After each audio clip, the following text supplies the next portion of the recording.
If you're the type who shows up right at the first pitch of a baseball game, you have no idea just how much has already happened.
The game day press box production kind of staff usually rolls in about 90 minutes prior to the start of the game.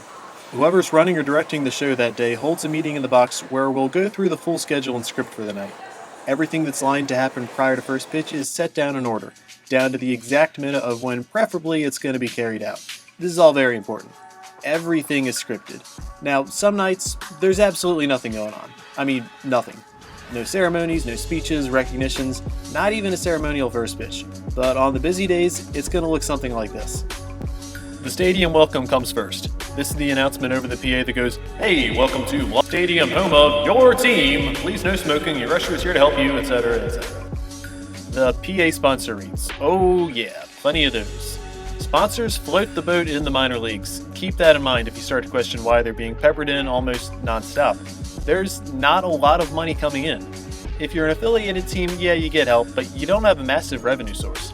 Most teams are only drawing a few thousand fans per game on average, and there's no big TV deal money that you get on your own.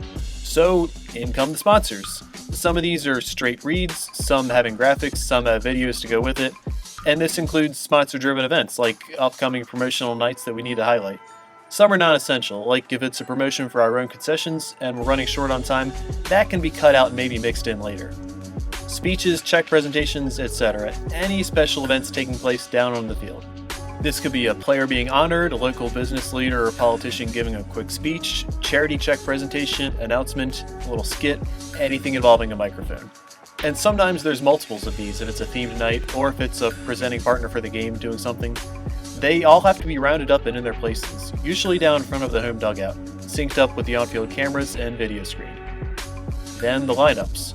Presenting tonight's lineup for the visiting team. We go through all 9 or 10 players in order and announce their manager.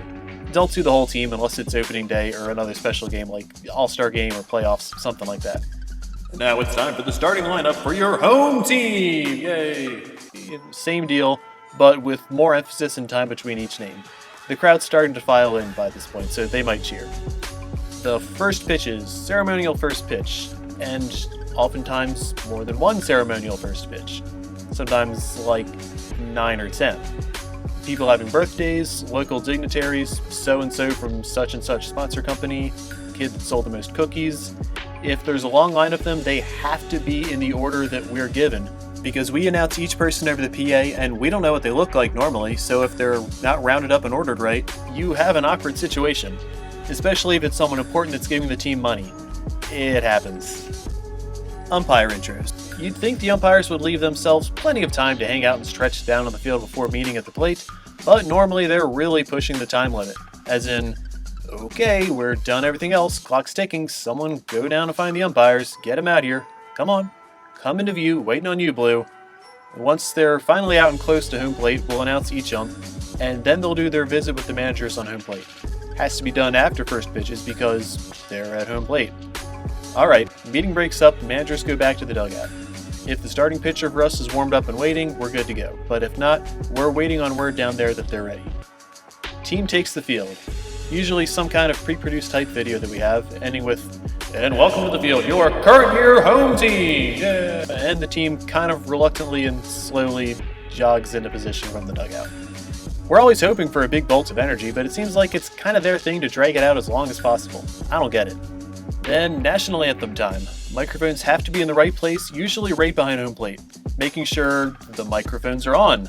That's a freaking fiasco if someone forgot to test the microphones.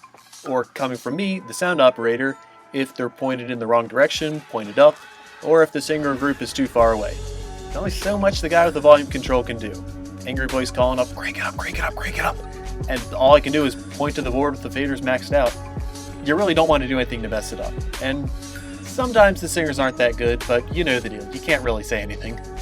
And there's not always a performer. With one team, we would have our on-field host sing it because he had a voice, and with the other, just use a canned instrumental version. You also don't have to play the anthem for the second game of the doubleheader if it's already been done once. And then after that, play ball, hopefully. Once we're all there and assembled, it'll take about 10 minutes to go through the read-through, and then we'll get some advice or a pep talk or whatever else if it's a special night, and then the staff scatters off into their departments. This is also a good time to go find and eat dinner, because it's going to be tricky to pull that off while you're working the game. Eat, get gathered up, and get ready for the gates to open. The camera crew assembles their equipment and takes it out to their stations. The mascots get dressed, the promo crew lays out their props and prizes, etc. Then the clock ticks around to the time we do the stadium welcome announcement, and away we go. Me, if I'm the music man, I like to get as much prepared as possible prior to the start. Arrange things that I know I might need ahead of time, and then also take a look at the rosters and lineups a little closer. I'm trying to have fun, look for things to play on, especially for the opposing team. If they have someone really short, or really tall, or really big. Former big leaguers, the son of a former big leaguer. Someone from overseas, a strange place.